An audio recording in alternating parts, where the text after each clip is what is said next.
వాడు క్రిమినల్ అని తెలిసే ప్రేమించావా? తల వంచుకోవడం కాదు, ఇప్పుడైనా నాకు సమాధానం చెప్పు. నన్ను క్షమించండి నాన్న. అత్తయ్య పెళ్లిని టార్చర్ చేస్తుంటే ఏదో ఒక ఫోటో చూపించి ప్రేమించానని అబద్ధం చెప్పాను. అతను క్రిమినల్ అని ఇందాకే తెలిసింది. ఏదైతే నా ఇంట్లో జరగకూడదనుకున్నానో అదే చేశావు. ఎవరు ఏ తప్పు చేసినా ప్రతి ఆదివారం నాతో చెప్పాలని ఈ ఇంట్లో కండిషన్ పెట్టాను.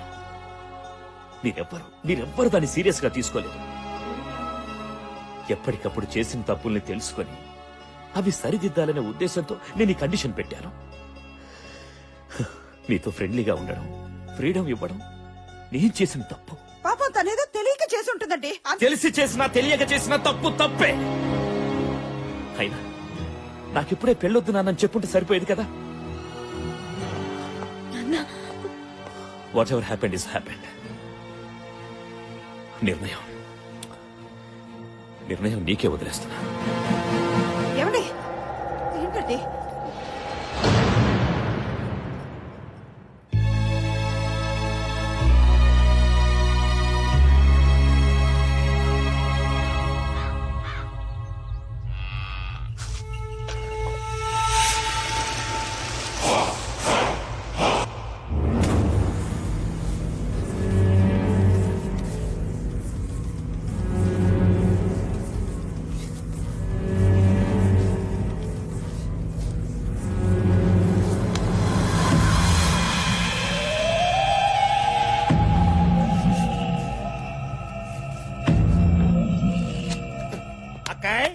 నీ తోడికి పావకడలో ఆనందమే కాదు, ఒళ్ళంతా మెరిసిపోతుంది అనుకో.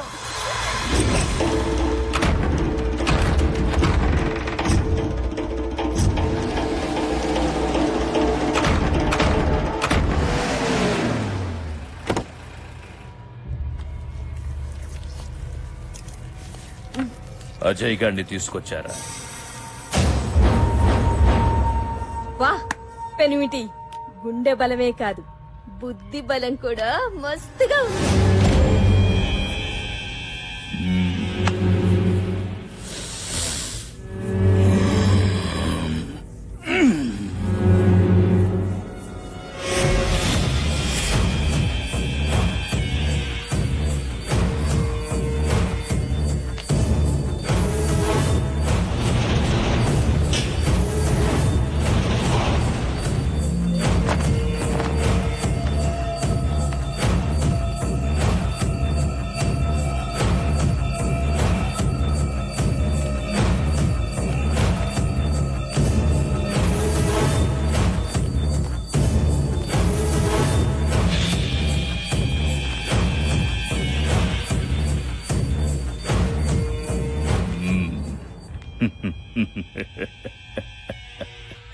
శబ్బాష్ తమ్మి, ఇంకా నా కంటికి కనిపిస్తున్నావంటే నీ ఆయుష్ చాలా గట్టిదిరా. అవును బావా, నీ చేతిలో అరక్షణంలో చావాల్సినాడు 6 నెలల నుంచి తప్పించి దొరుకుతున్నాడు.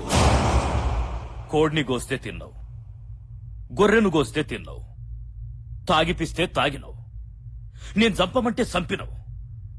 ఇప్పుడెందుకు నాకు ఇట్లా చేసినావు? నువ్వు తినిపిస్తే తిన్నా, తాగిపిస్తే తాగినా, విశ్వాసంగా పనిచేసే కుక్క లెక్క ఇప్పటికీ చెప్తున్నా నువ్వు చేసిన తప్పన్నా. 6 అంగుళాల నాలుక అదుపులో లేకపోతే 6 అడుగుల శరీరం బాధపడతదిరా. కంట్లో నలుసుని, కాల్లో ముల్లుని తీయకుండా ఎవడైనా వదిలేస్తాడ్రా?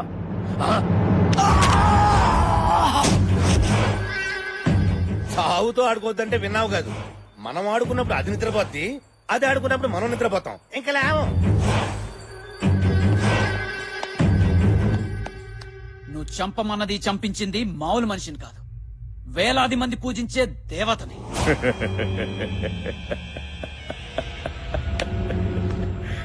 దేవత?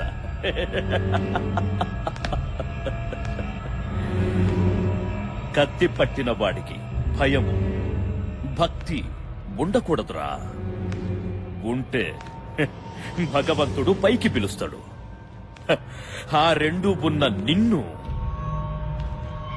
పైకి పంపాల్సిందే. తగలబెట్టండి రా.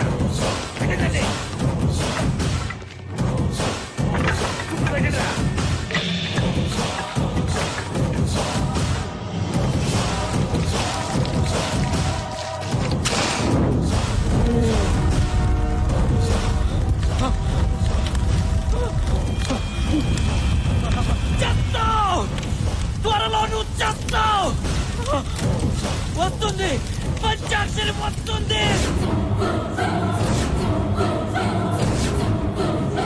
వచ్చి వచ్చి నిన్ను చంపుతుంది అప్పుడు అప్పుడు తెలుస్తుంది నీకు భయం అంటే ఏంటో భక్తి అంటే ఏంటో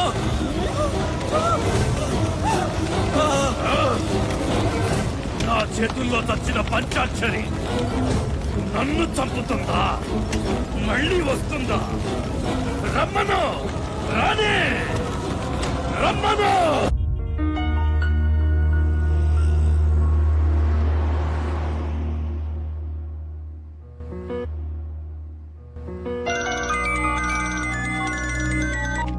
hello ఎక్కడున్నావే?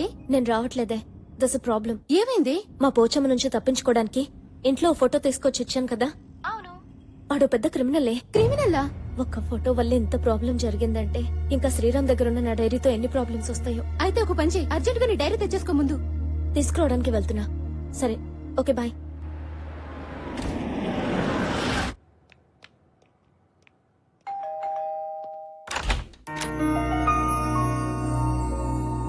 What surprise.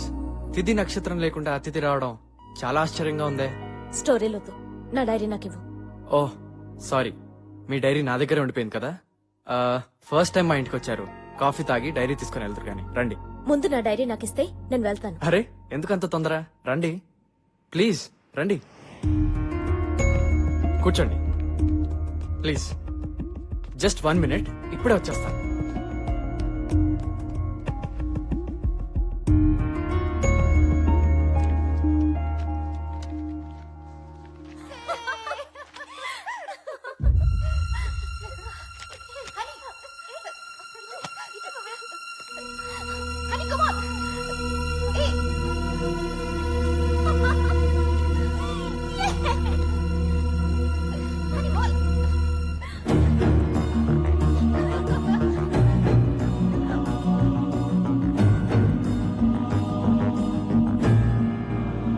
Honey, coffee. నువ్వెంత వెదవో ఈ వీడియో క్లిప్పింగ్ చూస్తేనే తెలుస్తుంది. వాట్? నా చుట్టూ తిరుగుతూ నా వీడియో తీస్తూ అవి చూసి ఎంజాయ్ చేస్తున్నావంటే నీదింత నీచమైన మెంటాలిటీ అని ఎప్పుడూ అనుకోలేదు. హనీ, మాట్లాడద్దు. నిన్ను చూస్తుంటేనే నాకు అసహ్యంగా ఉంది. నీలాంటి వెదవులు నూరికే వదలకూడదు. Honey please. నేను తీసిన వీడియో వల్ల నీ కోపం రావడం సహజం, కానీ అదే వీడియో ఓ పసి ప్రాణాన్ని నిలబెడుతుంది. రా చూడు.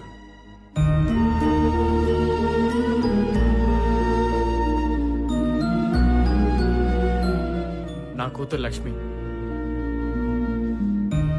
టీవీలో కనిపిస్తున్న నువ్వే తన్ని ఆడిస్తుంది, నీ చూపే తన్ని నిద్రపుచ్చుతుంది.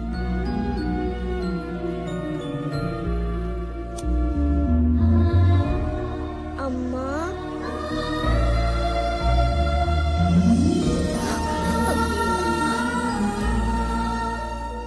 నా దురదృష్టంలో కూడా నా కూతురు అదృష్టం వల్ల నువ్వు నాకు కనపడ్డావు. నీ చుట్టే తిరుగుతూ నిన్నే ఎందుకు వీడియో తీసాను తెలుసా? అటు చూడు.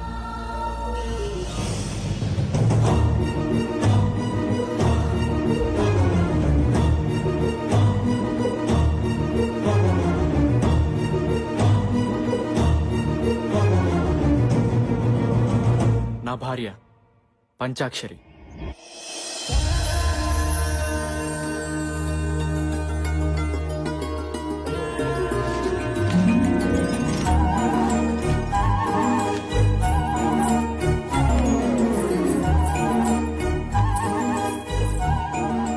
అయ్యో అయ్యో, పూలన్నీ మళ్ళీ మాయం. 4-5 రోజుల నుంచి ఇదే తంతు. అసలు ఈ పూల దొంగతనం ఏంటో అర్థమై కావడం లేదు. మీరు ఈ ఊరు కొత్తగా వచ్చారు కాబట్టి మీకు తెలీదు. ఈ పూలన్నీ కోసేది పంచాక్షరి. మీ ఇంట్లోనే కాదు, ఈ ఊర్లో ప్రతి ఇంట్లో పూలు తనే కోస్తుంది. అన్ని పూలు కోసుకుని ఏం చేసుకుంటుందా పంచాక్షరి?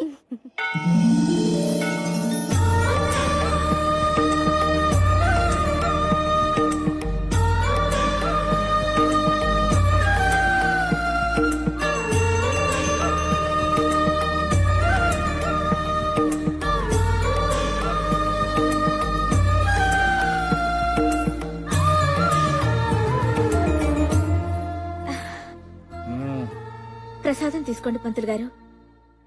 ఏంటి పంతులు గారు నా మీద అలిగినట్టున్నారు? మరి లేకపోతే ఏమిటమ్మా, నే చేయవలసిన పూజలన్నీ నువ్వే చేసేస్తున్నావు. నేను ఊరంతటికి ప్రసాదం పంచిపెడితే నువ్వు నాకే ప్రసాదం పంచిపెడుతున్నావు. అదా మీ అలక తప్పైపోయింది. గుంజులు తీసా. సరదాగా అన్నానమ్మా. అయినా పంచాక్షరి తప్పు చేసిందంటే ఈ ఊళ్ళో ఎవ్వరూ నమ్మరు. ఈ గుడి నీది, ఆ దేవత నీది. ఎప్పుడు ఊరు బాగుండాలి, వాళ్ళు బాగుండాలి, వీళ్ళు బాగుండాలి అని మొక్కుకుంటావు గాని నీ పెళ్లి త్వరగా కావాలి అని మొక్కుకోవమ్మా. నా కోసం నేనేమి అడగను. నాకేం కావాలో అన్నీ అమ్మకి తెలుసు.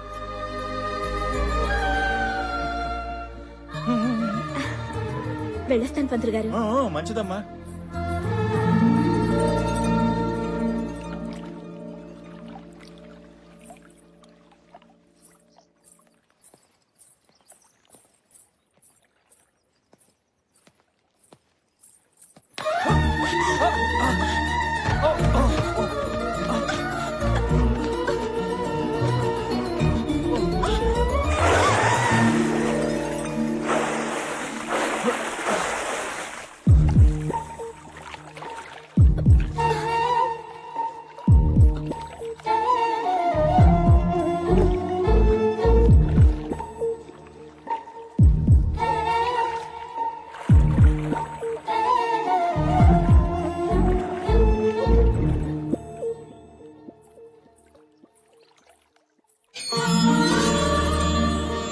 రామ్మారా అమ్మ పంచాక్షరి, నువ్వొక్కసారి మా ఇంట్లో కాలు పెడితే మా ఇంట్లో మహాలక్ష్మి కొలువైనట్లే.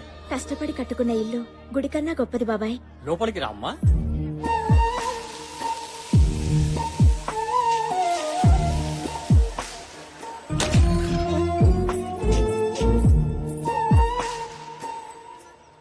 అమ్మా లేట్ అయితే హైదరాబాద్ లో ఫ్లైట్ మిస్ అవుతానే, బయలుదేరుతాను. ఫ్లైట్ మిస్ అవని ఇంకేదైనా కాని పంచాక్షరి ఎదురు రాకుండా నువ్వు బయలుదేరే సమస్య లేదురా. అదిగోనండమ్మా పంచాక్షరి వచ్చేసింది. అమ్మా పంచాక్షరి, నువ్వు బోనాల పండుగ నాడు చెప్పినట్టే మా అబ్బాయికి అమెరికాలో ఉద్యోగం వచ్చిందమ్మా. అవునక్క, వెళ్ళొస్తాను. మళ్ళీ ఏ బోనాల పండగకు వస్తానో ఏంటో. చూడు తమ్ముడు, ఊరు వదిలితే నీరు వదిలినట్టు కాకూడదు. అమ్మా నాన్నల్ని మర్చిపోవద్దు. అలాగే నీ ఆశయం వదులుకోవద్దు. క్షేమంగా వెళ్ళరా. అలాగే రా.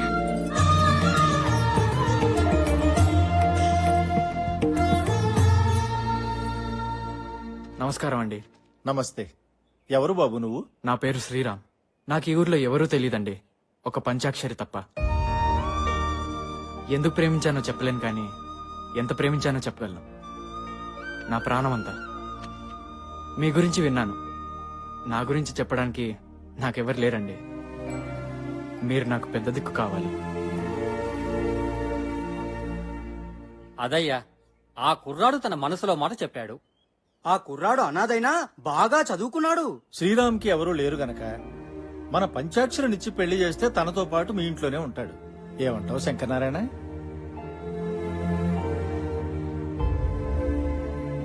ఏమనేదేముంది, మన దీక్షితుడు గారు చెప్పింది అక్షర సత్యం. పంచాక్షరి నీ కూతురే అయినా మన ఊరంతటికి తల్లి లాంటిది. శంకరం, ఇంకేమీ ఆలోచించుకు. పెళ్లి చేస్తే పిల్లలిద్దరూ మన ఊళ్ళోనే మన కళ్ళ ముందే ఉంటారు. నాకేం అభ్యంతరం లేదు గాని ఒక్కసారి మా అమ్మాయిని కూడా అడిగి. అలాగే.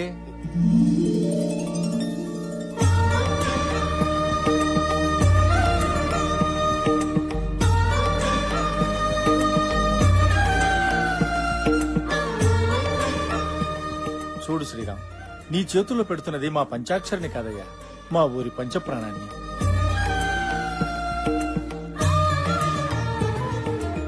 చూడు బాబు, నీకో విషయం చెప్పాలి. ప్రతి సంవత్సరం వచ్చే బోనాల పండక్కి మా పంచాక్షరి మీద అమ్మవారు ఆహ్వానిస్తుంది.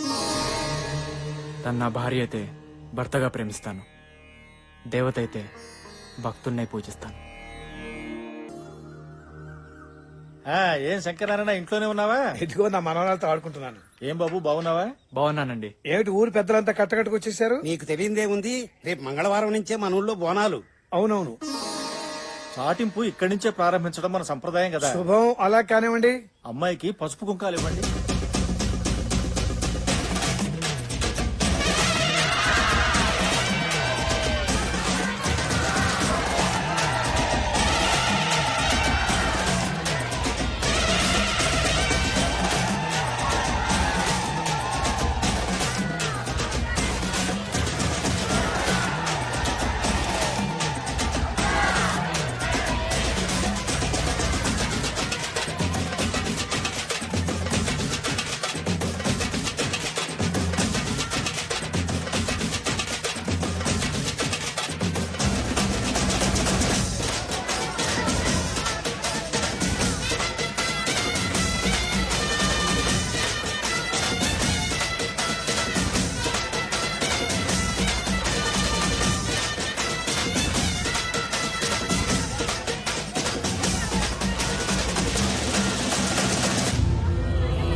పంచాక్షరి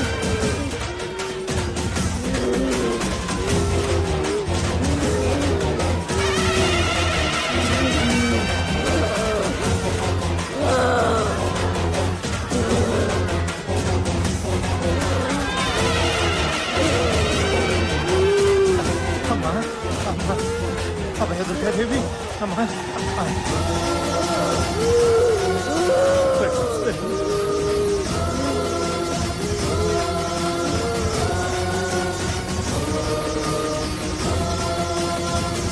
అమ్మా నా మనవరాలకి చాలా కాలం నుంచి పిల్లలు కలగటం లేదు.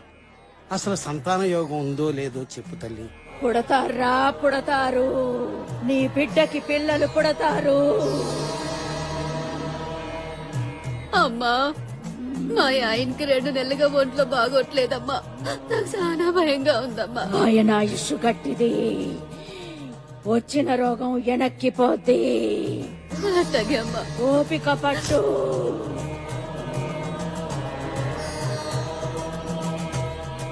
శంకర్ నారాయణ, శంకర్ నారాయణ, శంకర్ నారాయణ. ఏంటమ్మా? నీ కళ్ళల్లో ఆనంద బాష్పాలు కన్నీళ్లుగా మారబోతున్నాయి. గుండె నిబ్బరం చేసుకో, గుండె నిబ్బరం చేసుకో. ఏంటమ్మా ఏంటమ్మా నువ్వు అనేది? పంచాక్షరి చనిపోతుంది, చనిపోతుంది, చనిపోతుంది. అందరినీ కాపాడే తల్లివి నువ్వు. నువ్వే ఎలా అంటే ఎలాగమ్మా? నా కూతుర్ని కాపాడు, నా కూతుర్ని కాపాడు. ఇది బ్రహ్మరాతరా. మావయ్య శాంతించాలి. అభయ దుర్గాదేవి మమ్మల్ని అందరినీ కరుణించమ్మా. ఉత్తేజులు ఎవరన్నా అమ్మవారికి హారతి ఇవ్వండమ్మా, శాంతిస్తుంది.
ఏంటమ్మా ఇది?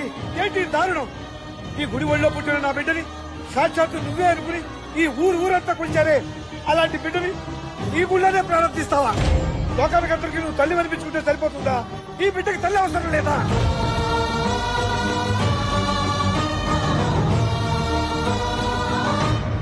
అవునులే, కడుపు తీపి గురించి నీకేం తెలుసు? ఈ లోకంలో ఏ ఒక్కరినైనా నువ్వు కన్నావా, పెంచావా? అందుకే ఇంత ఘోరం చేశావు. నువ్వు ఒక దేవతవా? నీకు ఆలయం, హోమాలు, సహస్రనామాలు, ధూపదీప నైవేద్యాలు ఇవన్నీ చాలా నీకు? నా పంచాయతీని పొట్టలు పెట్టుకున్నావు.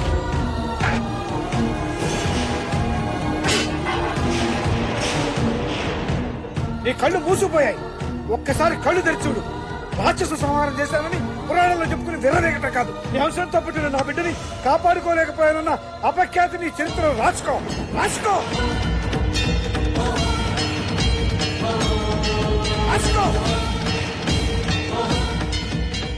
బ్రహ్మరాతని తెలుసుకోలేకపోతున్నావురా.